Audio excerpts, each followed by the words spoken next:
Oh, what a game from Caitlin Clark. Thank you so much for the $10, Tom.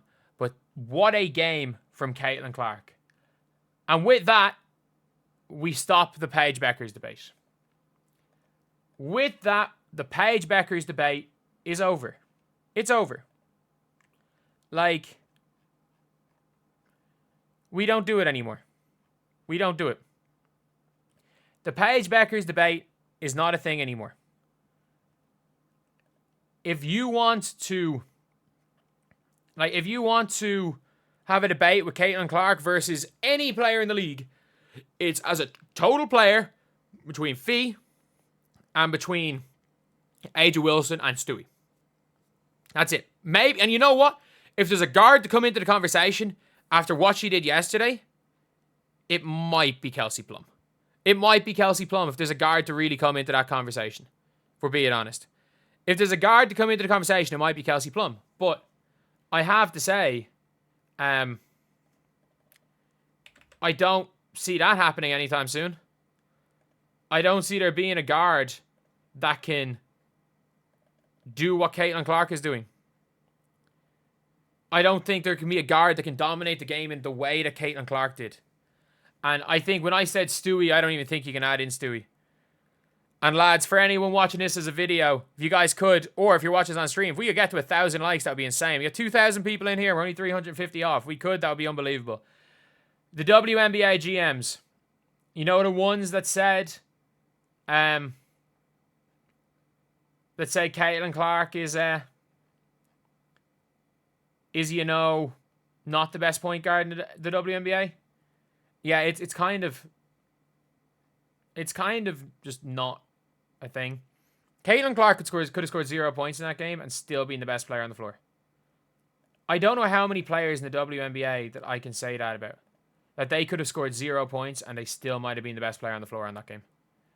Because if you want to watch back the third quarter after the flagrant, where the Indiana Fever or in the start of the fourth and the third, and if Indiana Fever just pummeled them, if you watch that spell of the game, it was literally just rebound by somebody, Caitlin Clark, run, and something good happens.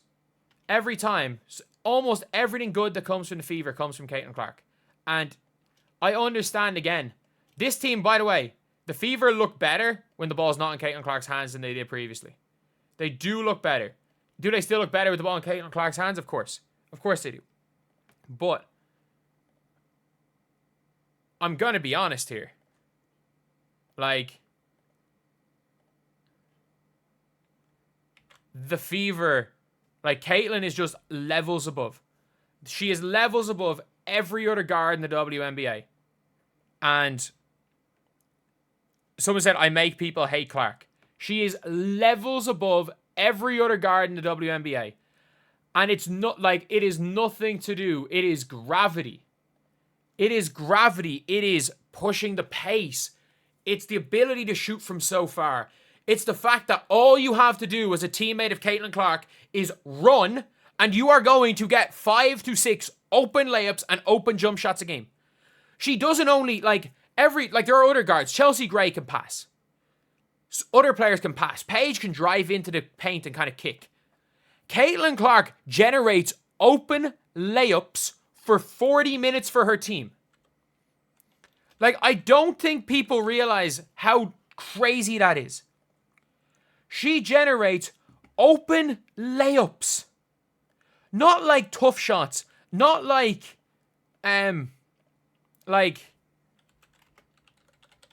she generates, drive and kick situations. Because she does all of that. I've never seen anyone in basketball generate so many open layups. If you play with Caitlin Clark and you run, and then, by the way, if you're getting stops, it is literally just layups. It's layups. And you cannot say that I'm wrong here. You cannot say that I'm wrong here. First of all, 2 debates ended today. And by the way, I did not think Angel Reese was bad today. Angel Reese was not bad today. She was by far the best player on the sky. She was not bad today. But that debate should have ended a year ago. It ends now. It is a rivalry now, team rivalry. But the debate for who is better, just like, again, you know, I'm a Heat fan. We have a rivalry with the Celtics. But, you know, nobody is arguing that Bam Adebayo is better than Jason Tatum. Or Hero is better than Tatum. There's still a rivalry there. And that's now what we're at the stage where it is. Angel played well, but every single aspect. She was 6 of 13 from the field, 50% from 3. She had 20 points on 13 shots. She was 4 of 7 from 3. She took one last shot. She took one like deep 3 just trying to heat check. And not only that, she hit a 3 going right.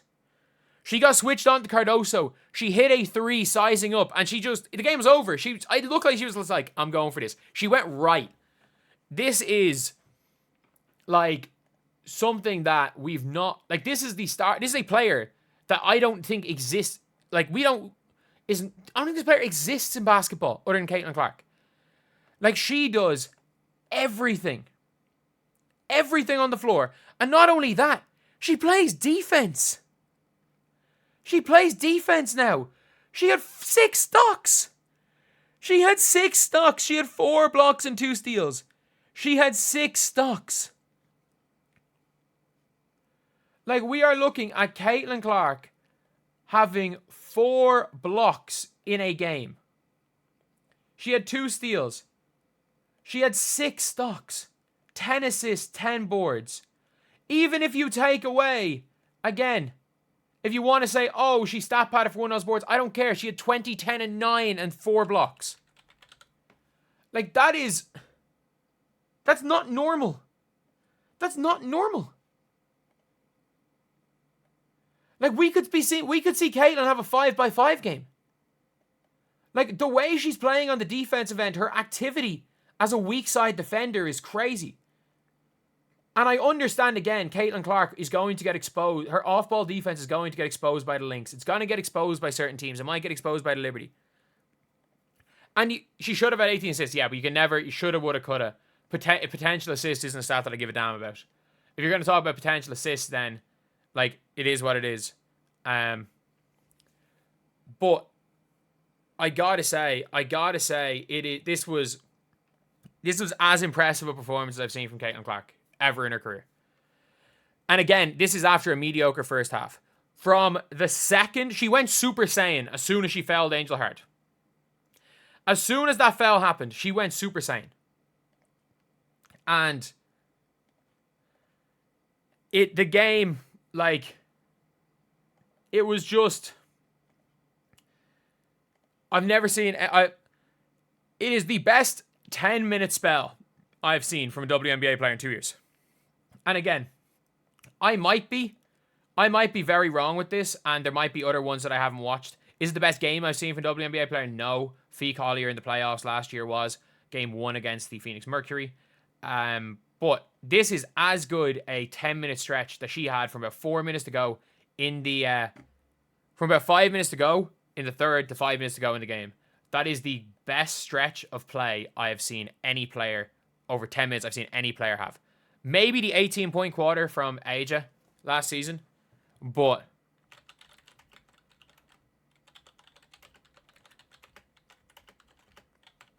like, that's all I can say. That's as impressive a performance as I've seen.